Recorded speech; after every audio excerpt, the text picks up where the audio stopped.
तर आज आहे 26 जानेवारी आणि आम्ही निघालो होतो मिसळ खाण्यासाठी. तर ग्रेप एम्बेसीला जायचं ठरलं. तर तिथं पोचल्यानंतर आहे ना भरपूर अशी गर्दी होती. तर हे ग्रेप एम्बेसीचं गेट आणि इथं लहान मुलांना खेळण्यासाठी ना भरपूर ॲक्टिव्हिटी आहे आणि इथं वेटिंग होती, कारण आम्हाला थोडासा मोठा टेबल लागणार होता त्यामुळे.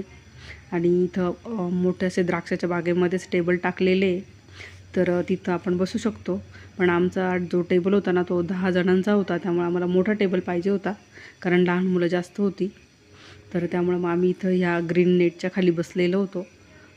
तर इथले जे टेबल आहे ना ते भरपूर असे मोठे आहेत, म्हणजे एका वेळेला एका टेबलावरती 15-20 जणं बसू शकतात.